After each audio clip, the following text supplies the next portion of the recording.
Let me, one quick question. Mm-hmm. Do you want me to look at Harry or to the cameras? To him. Look at Harry, Yeah. okay. Right, That's easier. yeah, it is. Okay, so we're rolling. And it's September 23rd, 2011, and this is another in a series of oral history interviews of retired broadcasters, retired Jacksonville broadcasters, and we're talking to Jim Lynagh. Jim, thank you for being with us. Happy to be here, Harry. It's a long time I've been in this studio. Well, you weren't in this studio, you were Another studio in the building. in this same spot.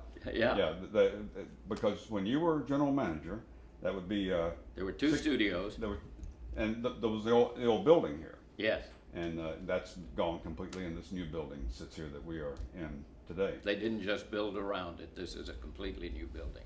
Well, they built the new building right beside it, and then they were able to move in very conveniently. So you were general manager here from October 1, 1968 to January 1971, 27 months. That's right. And interesting, the day you arrived was a very important day in Jacksonville history. October 1, 1968 was the day the consolidated government took office.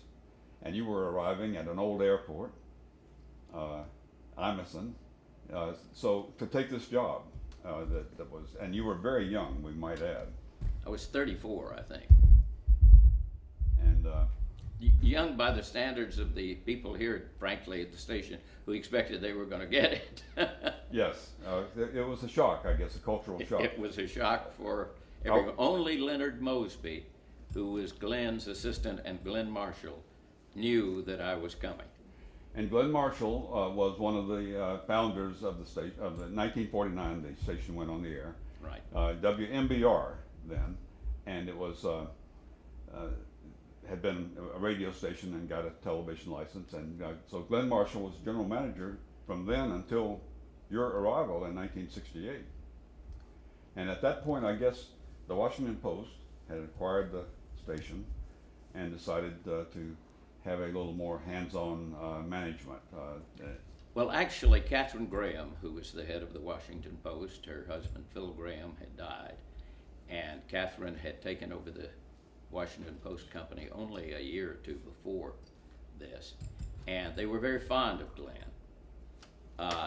They had some controversies because they wanted Glenn to be more active in affirmative action and some things of that nature. But Glenn retired because his son-in-law was a cardiologist, and Glenn had heart trouble. And they said, it's necessary, Glenn, for you to step down for your own health. This is what his son-in-law said. And so he went to Katharine Graham and said, I've got to step down. You're going to have to hire a new general manager. By then, Larry Israel was the chairman of the board of Post Newsweek Stations division of the Washington Post Company. There were only two stations, two television stations, WTOP-TV in Washington and WJXT. And Larry had interviewed me to come to the Washington Post. Actually, it interviewed me to come to Westinghouse, who he worked for at the time, and then he went to the Washington Post and knew me, and he interviewed me and offered me the job and said, come to Jacksonville and look at it.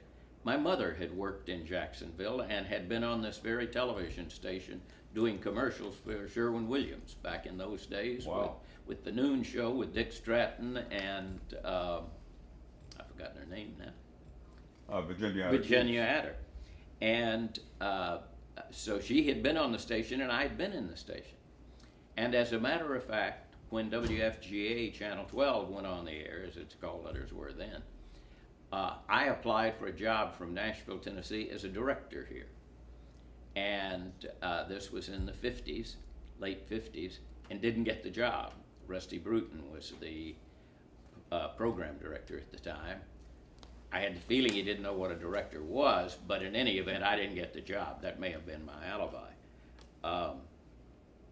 In 1968, I was managing a UHF independent station for Kaiser Industries in Boston. and UHF independent stations didn't have much of a news department. But by then I had worked at 1, 2, 3, 4, 5, 6, 7 television stations with 2 companies. I'd been transferred a lot and had been there when each of them started. And You just didn't unpack. That's my wife's explanation. And but I had been responsible for news departments and in news departments. But the station in Boston we were building a news department, but it was not on the air at the time. So my wife and I flew in on September the 30th and spent the day looking at Jacksonville, and on October the 1st flew out, and that was Consolidation Day. And so I flew into the old airport, we flew out of the new airport, and I accepted the job, and no one knew. It was kept a complete secret, and on about October the 10th, I arrived in town quietly. Leonard Mosby had showed me around the town. He knew. He was sort of assistant manager at that time and had hoped, I guess, to be general manager. Wonderful person, as was Glenn Marshall. Glenn Marshall was particularly thrilled because he was an old Southerner from Birmingham, Alabama, and I was born and raised in Birmingham. And he met me, and we talked about the station, and he gave me the history of government by gaslight, consolidation, all of that kind of thing. And it was an exciting opportunity for me to get back into dominant television stations with newscasts and that kind of thing. And a really big news department. And a very successful. And one that was doing a lot of acclaimed, doing a lot of wonderful work. So I took the job. On that morning that I started, we went into the conference room, and no one except Leonard Mosby and Glenn Marshall knew I was coming, and introduced me to Bill Grove and to Bob Schellenberg and to the promotion manager and the chief engineer and the program director. And there was a real sense of shock that this 34-year-old guy was coming in. Now, I started in television when I was 19 years old. And you may have looked younger than 34. I did a children's show when Joanne and I got married in 1954, and her friends all thought she was marrying this 12-year-old. I had a very young look in those days. And I was committed to the station. The interesting transition at that time, government in the gaslight, Consolidation Day, some wonderful investigative reports had taken place at the station. It had a fabulous reputation. It had a 70% audience of the news at that time. But the new issues were not corruption in government. The new issues were social issues when I got here. And anyone managing a television station, particularly the dominant station in the 1960s, was frightened, frankly, was apprehensive, I would say, of taking on the social issues. It's one thing to take on corruption. It's another thing to, as we did, support the court's decision on integration, the school busing situation. Mecklenburg, Charlotte had already taken place, Little Rock had taken place. Jacksonville had not yet integrated its public schools. The editorial committee at that time was Leonard Mosby, who we gave the title of Area Vice President, which meant that he was the community relations person. But I was the operating general manager of the television station, and including supervising news, editorial, and everything. And we made a decision, this is going to be tough. We will drive to all of the paired high schools, or in some cases 3 high schools that were put together, before we make the decision that this is the right thing to celebrate. It wasn't just we're liberals and we're going to celebrate the integration of the schools. We're going to see whether it should be or not. and in fact in Jacksonville in 1968-69. The black schools in this city were run down, the libraries were not very well kept up, and there were even the crosswalks over the top of the highway ramps where the white and black students would cross each other going to the high schools. So we went to all of them and we had a meeting and said, we have no alternative but to support the school busing plan. It's the only fair thing to do. It was not separate but equal. And we came out with that editorial with my having great apprehension of what it was going to do to our ratings and to the town and what the response would be. It did not hurt the station at all. I've tried to remember the name Cecil, it seems to me, of the Cecil Hardesty. Cecil Hardesty was the superintendent of education here, and he was very supportive of what we did. We had a terrific relationship with him, and we got through that. We kept the 70% of the news. There were 3 stations in town, but only 2 of them did news. Well, is it possible that the 70% audience helped you get through it, in the sense that people who were unhappy with what the station was doing on race couldn't afford to protest by not advertising on Channel 4? Yes, and I think the advertising was going to stay because of the ratings. My fear was the ratings, whether the audience would turn us off. I never ran into any real resistance, either by advertisers or by the audience. The audience stayed and the advertisers stayed. And that was very gratifying and reassuring to me about Jacksonville, because that certainly hadn't been the truth in Birmingham, where I grew up. It hadn't been the truth in Little Rock. I was at Oxford, Mississippi when James Meredith was registered representing a television station. So it was a terrific situation. Well, I think when you were general manager, the station for the very first time had a fully functioning, very interesting editorial board that helped formulate policy and actually voted to make decisions on what the station's position would be. That's right. And we got, as far as I can tell, virtually unanimous support for doing it, because we'd all driven to these schools. But what people couldn't always understand, and Bob Schellenberg commented about this, was how you could have an operation where the boss, the general manager, could occasionally get outvoted if the editorial board came down on a position one way. The general manager might have disagreed, but had to stick with the system of having a meaningful editorial board. Well, one of the things that was a Washington Post policy was the sales department could not participate in the editorial board. It was the news department, it was the management, it was the investigative reporter, but the sales department had no say in what our editorial positions were.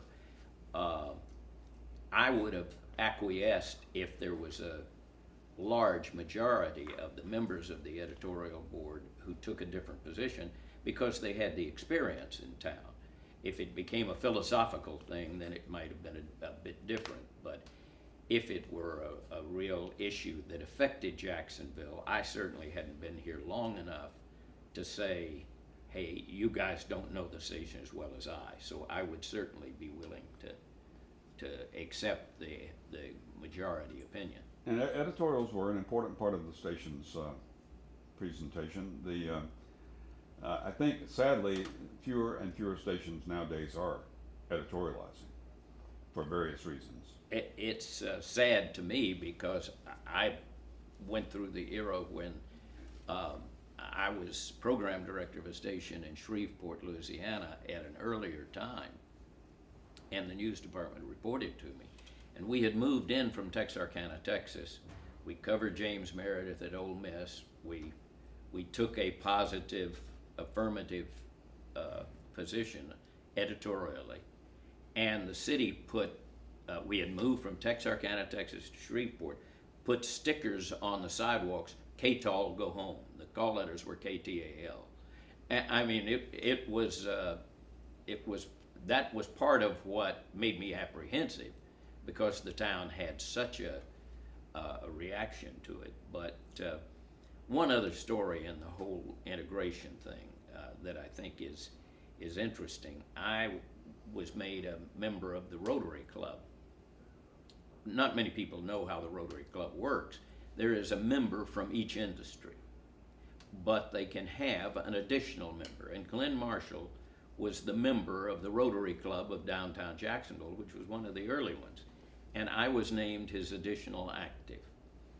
If the additional active resigned, retired, died, moved, the additional active under normal circumstances became the senior member in that category. I had gone to the president of the Jacksonville Rotary Club at one point and said, you know, this city has black business people, it has black city council members. We'd already gone through the consolidation and what have you. We should have black members. I'm ashamed to say I didn't say we should also have women members. Amy McCombs, who was my successor two removed, got that done. Mm-hmm. But I said to him, and I don't remember his name now, we should have black members. And his response was, Jim, we really should. But what would we do when we had a dance? And to me, it was a mind-blowing experience, but I'm reading a biography of Birmingham, Alabama, my home, from 1940 to 1970, and what they went through, and Bull Connor, and bombing churches, and all of that. Jacksonville did not go through that kind of situation. But it was also hard to integrate things. Amy ultimately, they did integrate them. They integrated them with both women and minorities. I wonder which came first and when. You know, I don't know. I have the suspicion that we got African American members before we got women members. Well, and I remember probably during your era when the editorial board would invite people to have lunch with us occasionally, yes, to get input and so forth. And some of those lunches would be in the River Club. The River Club did not allow black people to come and have lunch there. That's right. And or the University Club. The University Club. And so we kind of broke ground there in terms of having the president of Edward Waters College or someone come have lunch with us. And I also tell a story. I'd like to hear your point of view. There was some apprehension here at the station after you had done some affirmative action about having a Christmas party, an integrated Christmas party. It just wasn't something that had ever been done. And you said, no problem, we'll have it. We'll have it at the Robert Meyer Hotel downtown. And we did, and nothing happened, did it? Of course. And the people all by then had worked together. One of the other things that we did to try to advance integration, I don't know whether integration is the right word, actually. The coming together of the races and working together was to start. The other thing that I felt was kind of apprehensive about was we started Kutana, yes, a daily half-hour program for blacks, about blacks. Before I came here, there was one black sort of gospel program on Sunday morning. Mm-hmm. And Hugh, what was his name? Well, Hugh Wilson was a reporter. Was the reporter here, that's and right. Granville Reed hosted Granville Reed. Kutana. Yes, but there was a black man who was a minister who did a Sunday show. The name will come to me, but that's right, there was a gospel show. And of course, when you arrived, there were very few black employees. There were other than janitors, Wesley and maybe one other, there were two black employees, Hugh Wilson, who was a reporter, and there was one black technician who worked in the film lab where he could be hidden. It was insinuated to me, and Glenn Marshall was an incredible general manager. He ran the station for a long time, and he backed up the investigative reports, the documentaries of going after the problems in Jacksonville. Even when they weren't very popular among his... Even those were not popular among the leadership of Yeah. Jacksonville.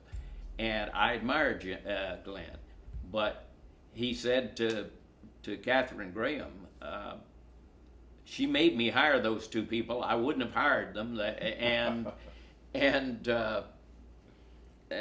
but they were hired. But they were the only two non-janitorial employees in the station. And I went about hiring, doing affirmative action.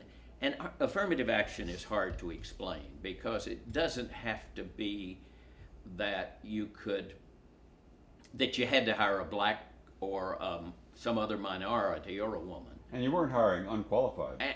You had to hire qualified people to do it, but there were plenty of qualified people out there.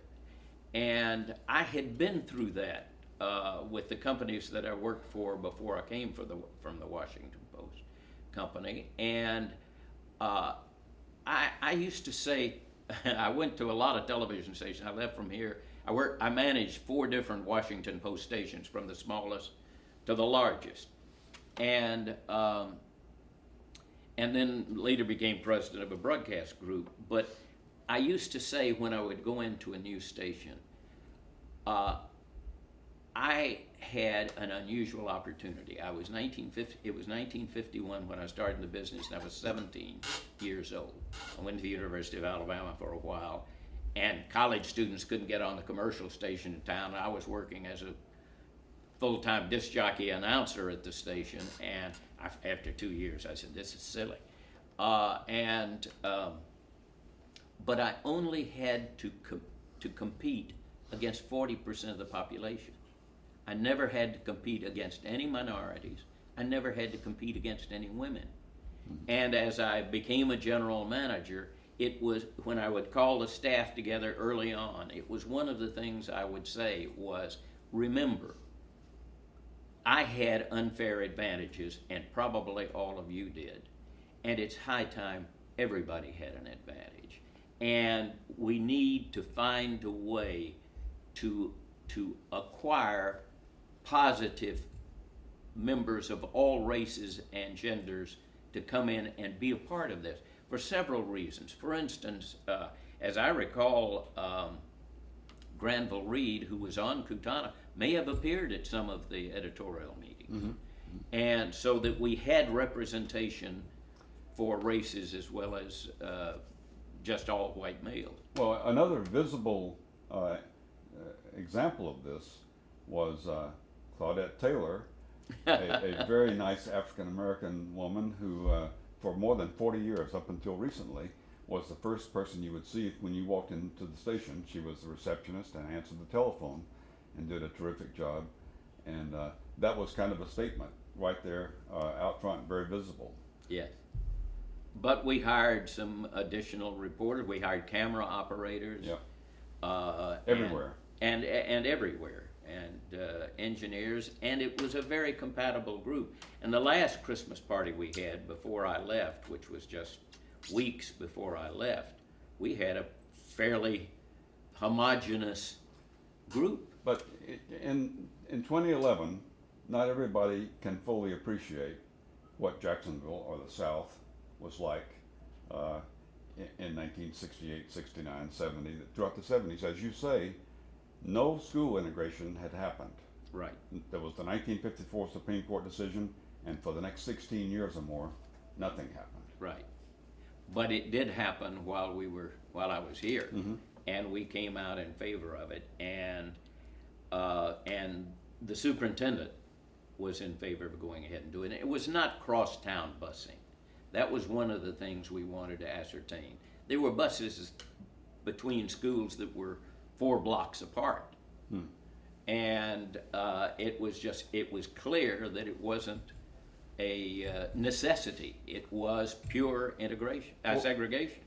Now, again, putting ourselves in context, we've got this brand new city government, countywide, citywide, city government.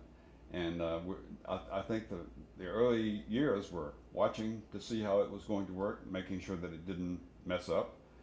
And what kind of issues do you recall from those years when you were here? I'm trying to think just what they were, but one of the interesting things to me, I had not been here long, and I'd never met Hans Tansler, who was the mayor at the time, and a white hat.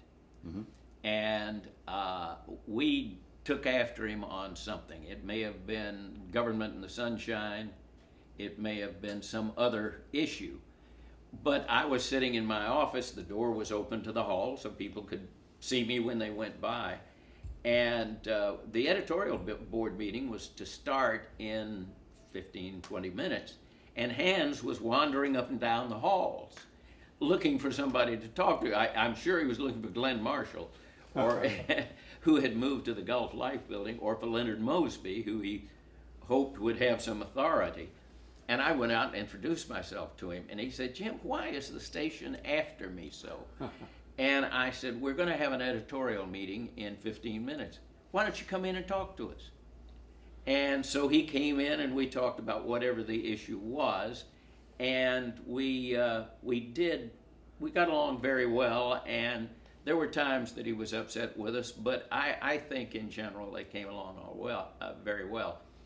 My biggest disappointment as manager of WJXT was when it was decided that there would be a University of North Florida.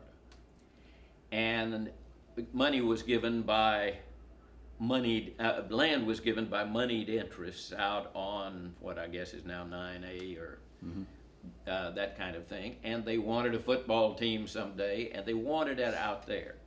We felt several things. Jacksonville was going through the same kind of slight downtown disintegration that cities were all over the country.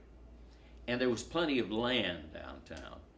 And I think you led the cause and wanted to build University of North Florida, downtown Jacksonville. And we started an editorial campaign. Well, all of the big wheels in town wanted it to go where it ultimately wound up, although there, as I understand, there may be some downtown branches now. We had a junior college that was spread around town, but our thought was twofold. One, the University of North Florida was supposed to be a university that would help people with less affluence, that would probably be local people, that the transportation system centered on downtown Jacksonville, that the north side of town was where there were more minorities than there were on the south and southeast side of town.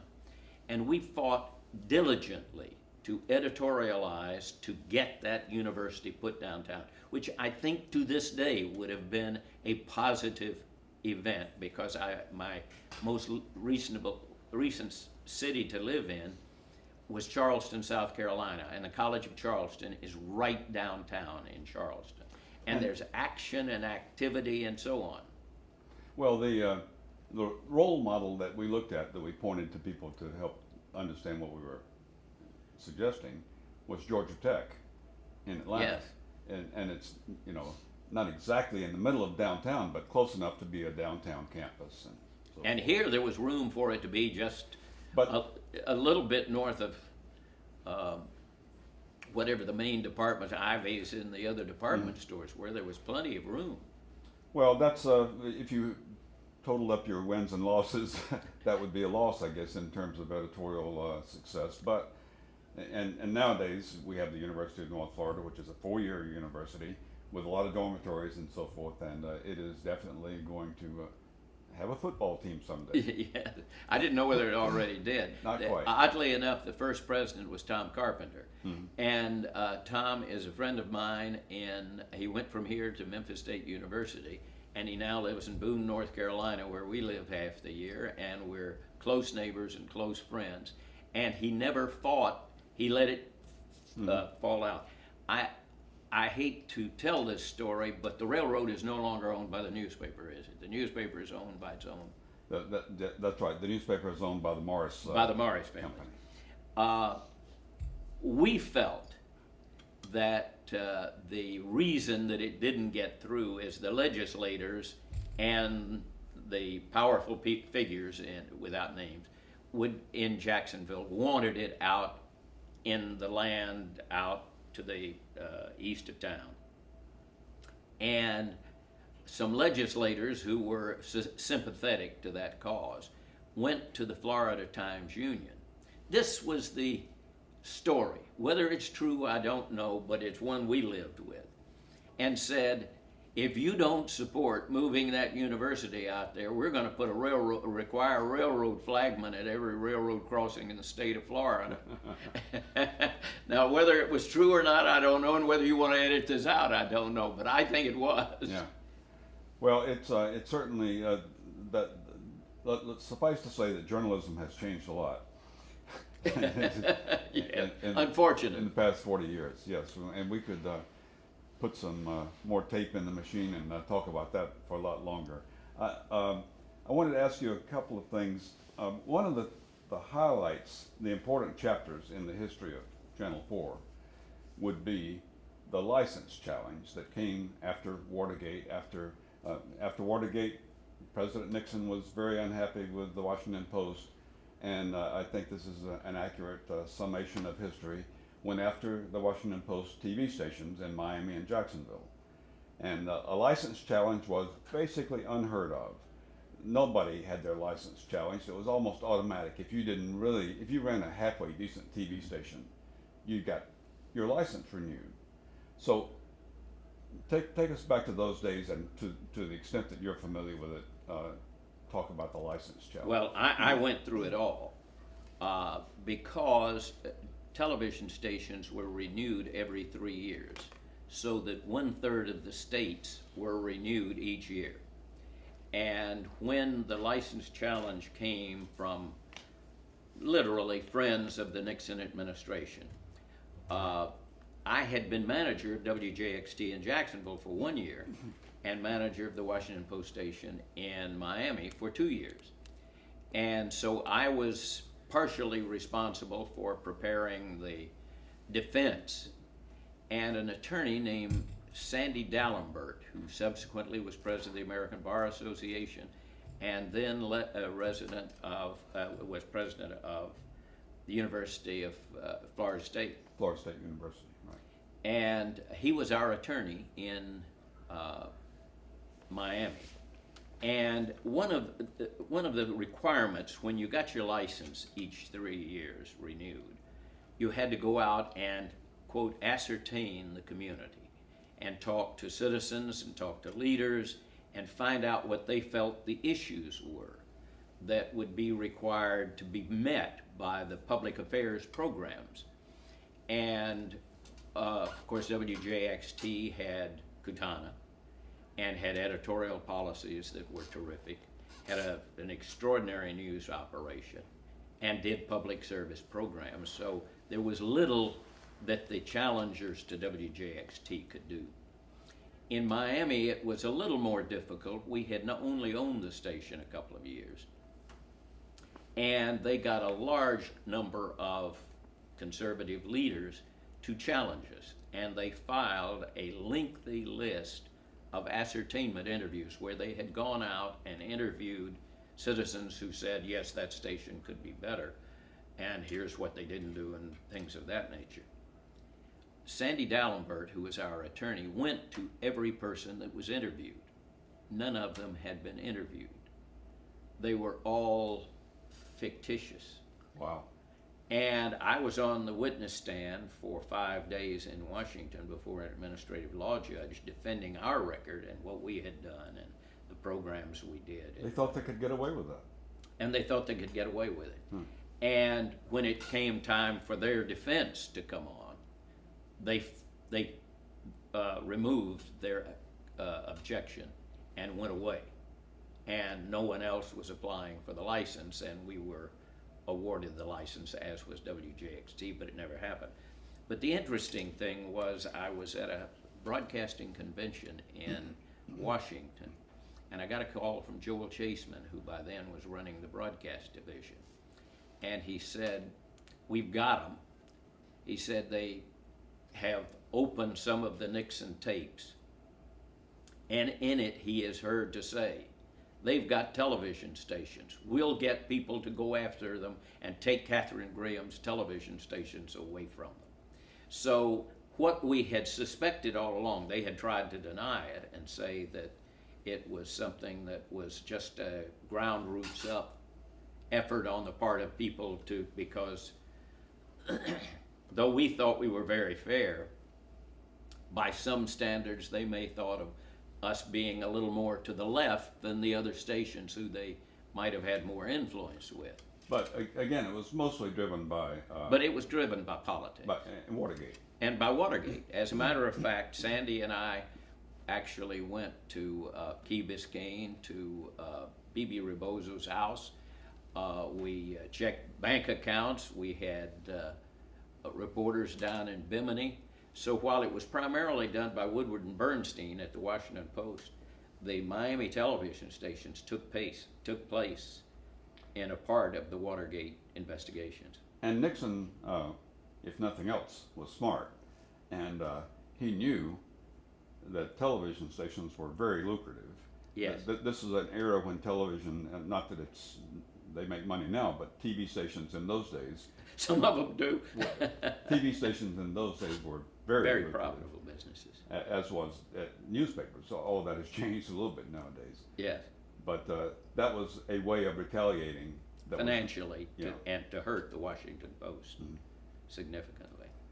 So that was a difficult and protracted period. It was protracted, and but it was an interesting experience because we were kind of confident that we were among, I say this, and I give the credit to Katharine Graham, and that was we were very responsible television stations. I give it to Glenn Marshall during the time that he ran the station here, in spite of the racial issues. On everything else, Glenn was very supportive of the news department and investigative reporting, and had a full-time investigative reporter and that kind of thing. And that's important to have that context when you talk about his blind spot, Yes. which was race. And it's kind of funny, you referred earlier on that he thought he was comfortable with his successor because his successor was born in Birmingham. Well, and frankly, he knew my uncle very well, and my uncle was a sincere racist. He had started me in the broadcasting business by taking me to radio stations when I was 6 years old and watching them. And I decided at that time that I wanted to work in radio. Of course, that was before television. And so he had been a major influence in my life, except in that. And he was Glenn was a mild racist. Oh, sure. My uncle was not, and he was a very good friend of Glenn's, and so that even further encouraged Glenn to feel good about that.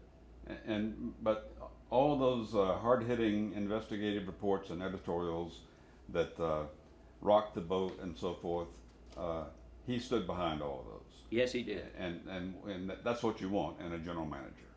And so, you know, it's important to have said that before criticizing him about the racial issue. and I felt that way about him and admired him greatly.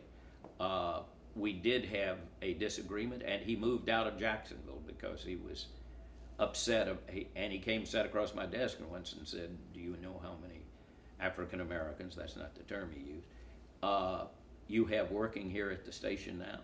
And I said, "I sure do." And I was involved in hiring all of them. And that's when he told me the story about Katharine Graham insisting that he hire Hugh Wilson and the one lab technician so that there would be somebody other than janitors at the...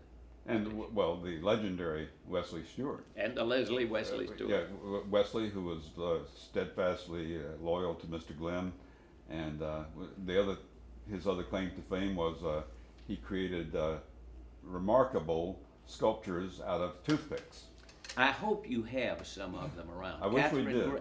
Well, you could get one from the Washington Post, because Katharine Graham had one in her office of a ship that Wesley had built. Now, let it be known that Wesley was doing it on company time. Probably, yeah. But they were real beautiful works of art. Well, I wanted to talk a little more about Katharine Graham too. Okay. Her story is very interesting. I mean, you would not have expected her to become the journalism icon that she became. At one time, the most powerful woman in America. Yeah, and there was nothing in her earlier years to enable you to make that kind of prediction. And her father had not groomed her to be. Nor her husband. Yeah. So, but you knew her and had some experience with her journalism leadership. So, and of course, there's no better example than Watergate. She stood behind everybody in the department. And she was very strong in saying that the advertising department and the news department will be separated. Mhm.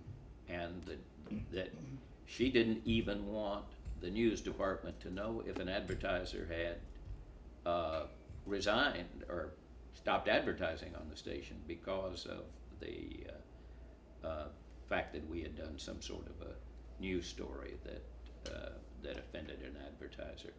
I met Katharine Graham not too long after I was brought into Washington to meet her by Larry Israel, who was running the broadcast division. And we had a lengthy interview, and I interviewed her. She didn't interview me, which was interesting to me. And she said, we've gone through some troubles, and her husband had committed suicide. And Fritz Beebe, who was the chief financial officer of the company, kind of on an independent way, leading Wall Street executive, had talked her into running the company. And she felt she did not have the experience to do that. But she took it on, and she said to me, we're trying our best to make this a good company. And she was sincere about it. And it was all not apologetic, but it was in a sort of a plaintive way that she was telling me the story to get across to me what she wanted to have happen at this television station. She would make regular trips to Jacksonville and seemed to really enjoy coming and talking to people at the, she wanted to connect with people throughout the company. She did. She did not, however, like to make public speeches. She finally got very comfortable at doing it, but because I went from here to Miami, and she had a new television station. I was taking it over after we bought it about 6 months, and she would come and we would take her to the business community and lunches and have her speak and whatnot. A station named in honor of her husband. No, PLG. PLG, Philip L. Graham. And the next one was Frederick S. B., who was the one who was the chief financial officer, and talked her into In Hartford. And in Hartford, Connecticut. And she was very nervous about doing them in the early days. It didn't show much in speeches, but we would go to dinner afterwards, and she would say to Joanne, my wife, that is just the worst experience I have to go through to do that. But she was available. She was an elite in many ways because she'd been raised as an elite. Her father was very wealthy. She'd had servants. She'd lived in a large house and what have you. But when she became head of chairman of the Washington Post Company, she surrounded herself with people like Warren Buffett and a number of public officials. And she had dinners at her house and got to know people. Joanne and I went to dinner one night and at her house in Washington. I was by then managing the Washington station. And she came over and grabbed both our hands and said, I want you to come meet Henry. I want you to come meet Henry. And it was Henry Kissinger, of course. And what do you say to Henry Kissinger? He just got back from China. And I asked someone who was pretty good at conversation, what would you say to Henry Kissinger? I mean, you don't say, how are things going in politics or that kind of, it would be inappropriate. He said, I would have said, how is the food in China? Oh. But we made a conversation of some kind and talked a bit. And Warren was there, and two interesting people were there. The editor of the Washington Post, whose name escapes me for a moment because I had planned to go there. Bradley? Yes. Ed Bradley. Not Ed Bradley. Ben Bradley. Ben Bradley. Got it.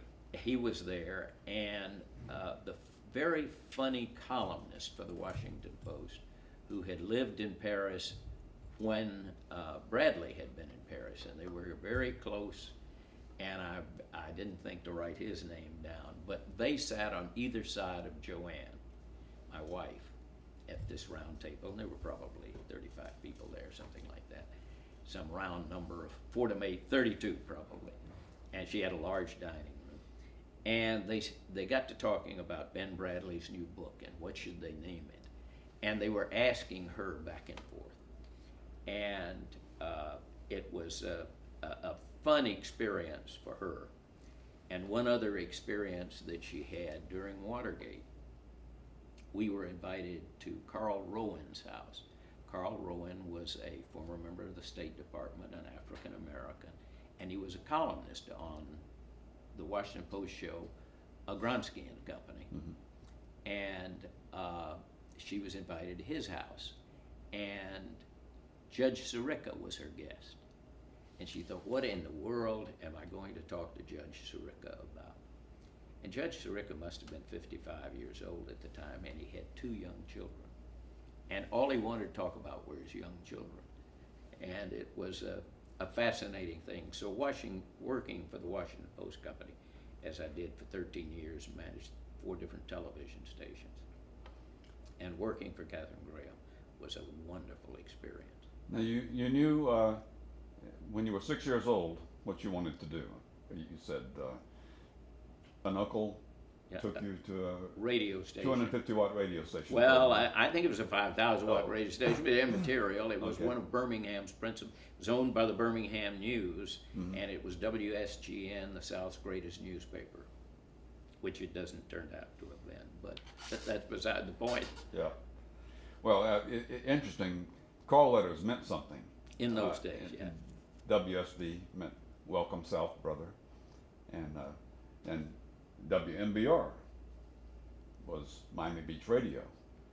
Miami Beach Radio. Because the station got the license from a Miami Beach radio station and transferred it to Jacksonville.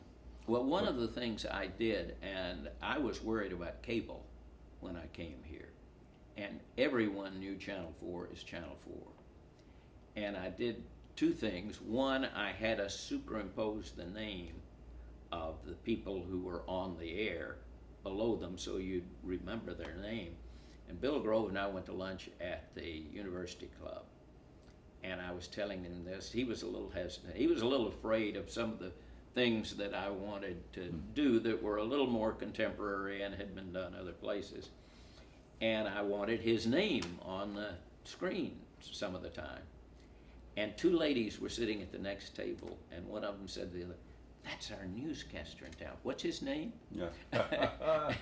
and he thought you had planted those people. He thought that. And the other thing was, we were known generally as Channel 4. And I was afraid that cable was going to come along, and who knew what was going to happen. So I had us say WJXT Channel 4 in all of our promotions and station identifications and things, so the call letters would be, and lots of people in town knew them, of course, but everybody knew the station as Channel 4. And in fact, cable was coming a little later. And cable was coming a little later, and I just felt we needed to have a name as well as a number.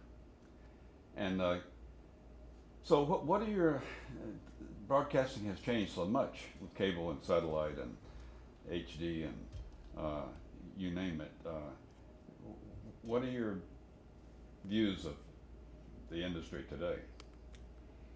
Well, I don't think there are many stations that can afford to have deep news departments. There are some good, still very good television stations. I probably would demonstrate my liberal bias a little bit if I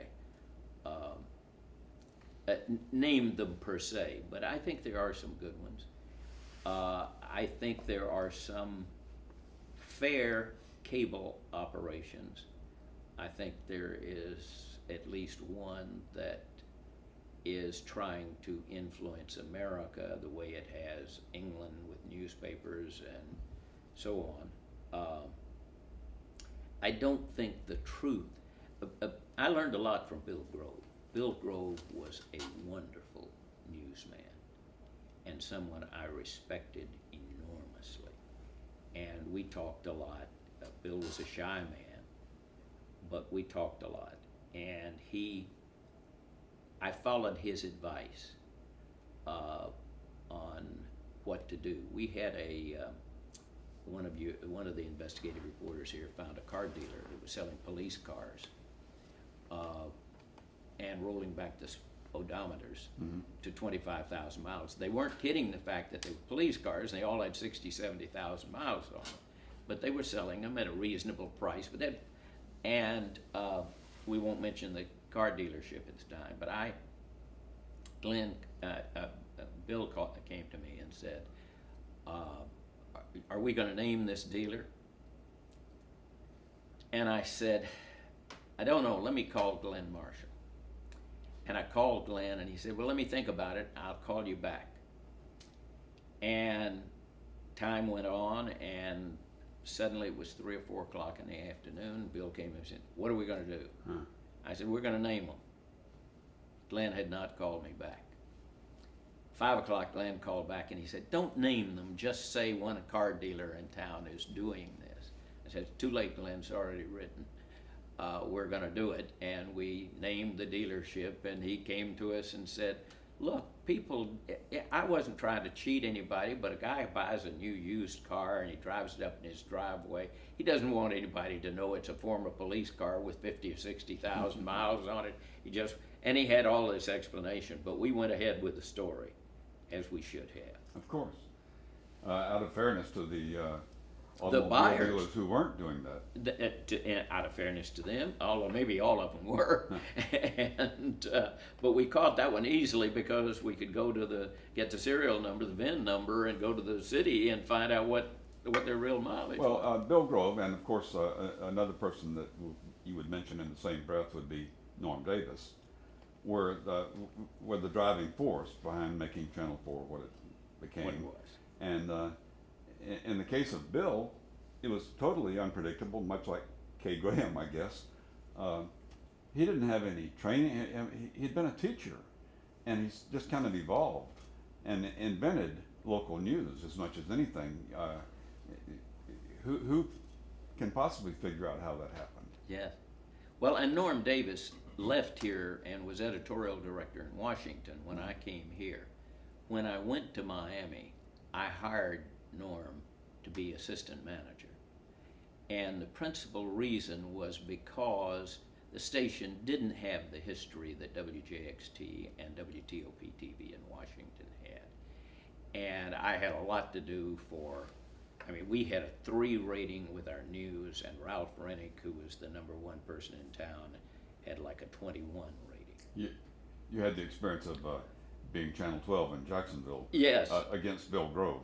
And so I held my hands full getting a sales staff, getting promotion right, getting the programming right, and Norm was a perfect person to bring to Miami and help guide the news department. We also hired a man who had been editor and won a national Pulitzer from the Palm Beach Post, Gregory Favre, and then he later went to the Daytona paper, and I came up to Daytona and interviewed him and hired him as news director because we wanted to emulate what WJXT had been. And before I left, we tripled the audience. We were a close third by then, but I had the good fortune of hiring a woman named, actually I didn't hire her. My predecessor, who was there, only there 6 months, hired her, but I made her an anchor person. Her name was Ann Bishop, and she became the Ralph Rennick of Miami over time and became the #1 newscaster in Miami. So if you had to take on the job of dealing with the broadcasting landscape as it is today, it would be so different. I mean, there's never going to be a situation where somebody has 70% of the audience again.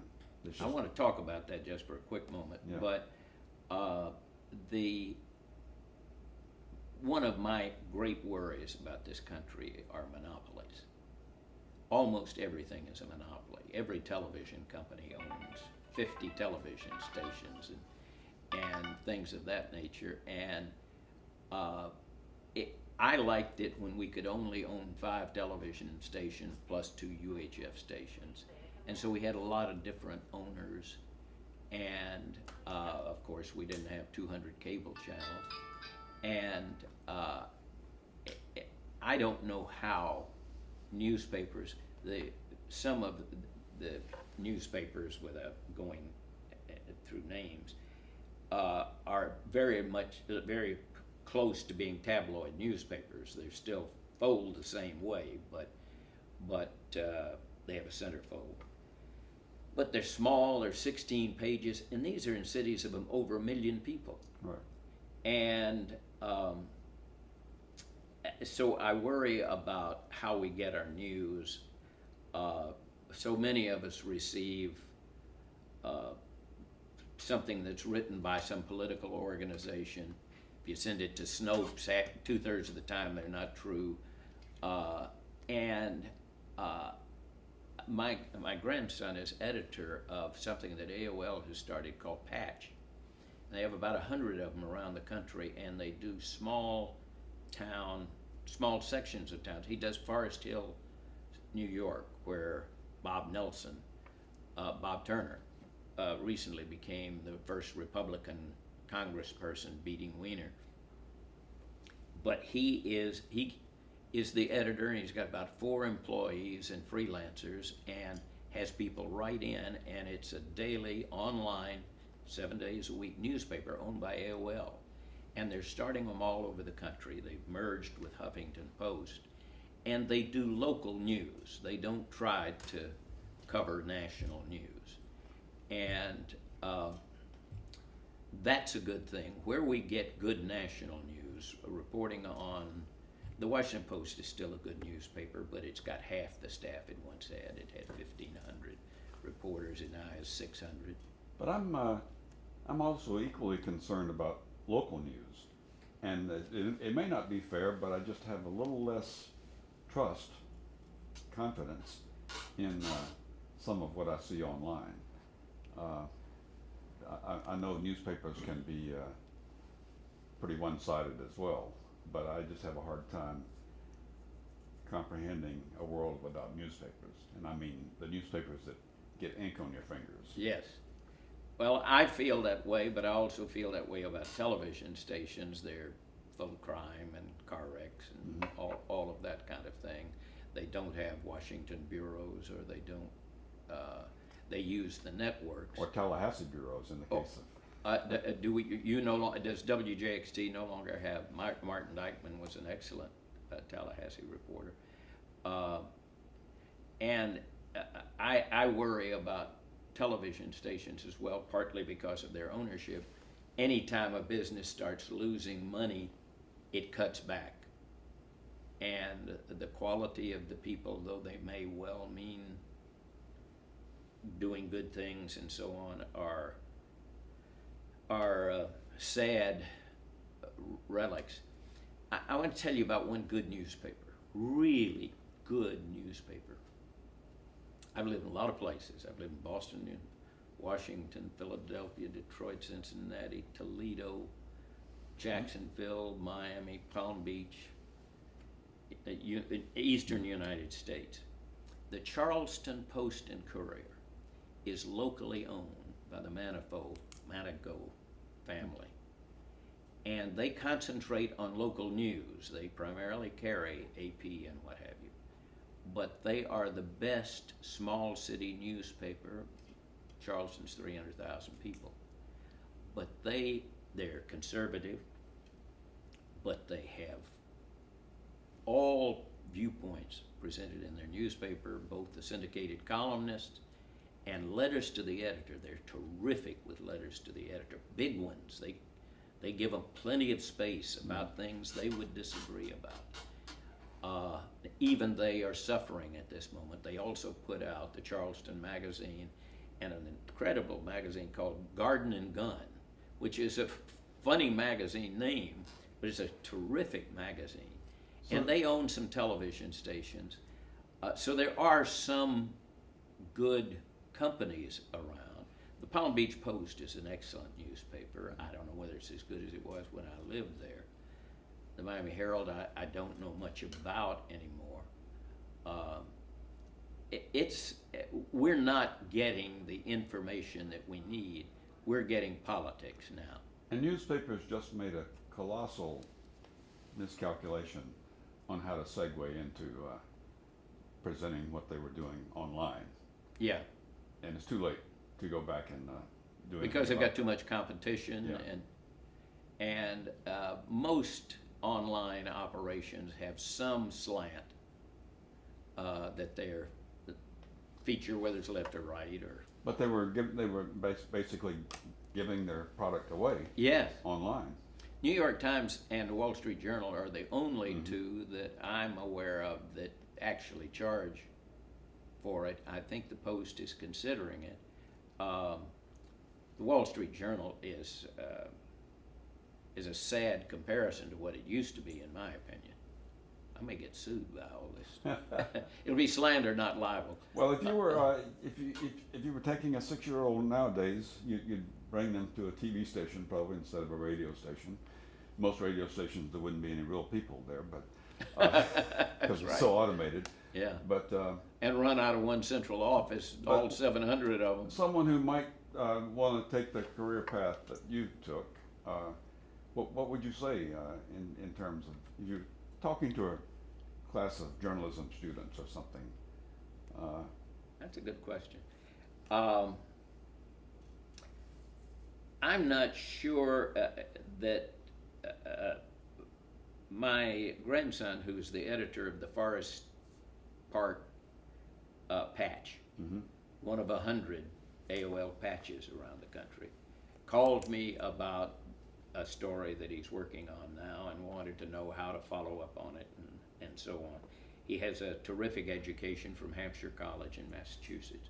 He wants to be a screenwriter, but a very good friend of mine wrote and won an Oscar for an Emmy and was nominated for an Oscar for Eyes on the Prize, the story of the civil rights movement in America.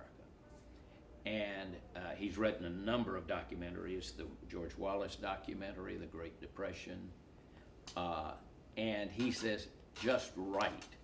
Just find some job where you can write and hone your skills.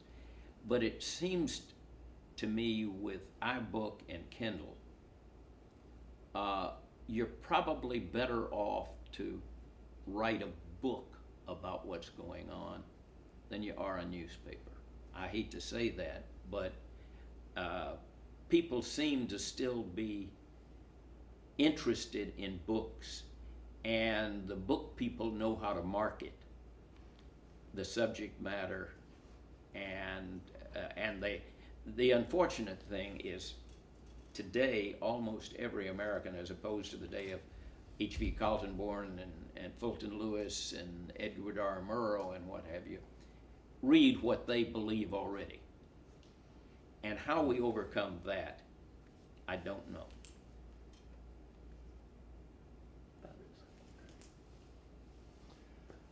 Well, 'cause that's a whole other discussion also, is what's happening to the publishing business. Right. And people are concerned about a bookless world, that there won't be any books that you can hold in your hand. You'll have to read everything on a Nook or a Kindle. But I got to tell you, when you're lying in bed, it's easier to read it than it is to turn the pages. I guess. So, but I guess that's good advice to, and ironically, interestingly, journalism schools still seem to have pretty good enrollments. And pretty good professors. Of course, right, and I just wonder sometimes what their plans are as newspapers fold up and go away and so forth. It's still a pretty good bachelor's degree, even though you may not end up working in a newspaper. The Boone, North Carolina has 2 weekly newspapers. They're both free, and they're better, I won't name them, than some of the large city daily newspapers around. If they don't take a position themselves, they give every position an opportunity to be read. Well, we only have a few minutes, Jim, and I always ask if there's anything that was in the back of your mind that you wanted to mention before we run out of time. Can I give you a humorous story? Sure. The WFGA is a fine television station, and we also had a terrific relationship when I was here with Channel 7. I thought they were one of the really good public television stations in the country. But Channel 12, because they were behind, and Harold Baker was the news director, and they were a very fine group of people. They ran a small ad in the newspaper, in the Times-Union every day, that said, Harold Baker has won this award, or Harold Baker did this, there must be a reason. And this ran for about 3 weeks, and I got annoyed by it. So I bought almost a full-page ad in the Times-Union with just enough space for their ad down here. And the headline was, every night at 6 in Jacksonville, 70% of the people watching news are watching Bill Grove. And a big picture of Bill, and it was this big, and there was still another one of these, there must be a reason, stories, ads over here. We never saw it again. That ended it. But WJXT, WFGA was a good television station. Channel 7 here was a good television station. So Jacksonville was fortunate, in my opinion, to have it. But WJXT, mine and every manager that has worked here since Glenn Marshall, desire was, Lord, let me leave it as good as I found it. That's a good point, because it's done well over the years, and in spite of leaving CBS. yeah, because speaking of television markets, very strange market, Jacksonville, with Channel 4 now being an independent station. The ABC and NBC station are Gannett. Owned by the same people. And Clear Channel owns the Fox and CBS stations. So not as much competition as you might think with 5 stations. In effect, you've only got 3 stations. Yeah. In some respects, that was better, Harry. We did better when 3 of us were fighting than 14 of us were. Yeah. Well, Jim, Lynagh, thank you very much. Very enjoyable conversation, oral history. And well, it was a pleasure to be here. I always will have a great spot in my heart for you, for Channel 4, for Bill Grove, Leonard Mosby, Glenn Marshall, right, and a lot of good people. Okay. Thank you. I want Get to a do clap that. so we can see these cameras up. That was, oh, okay. I don't think we ever did that in the old days. Is that tape, or is it a disc, or a... There's a card.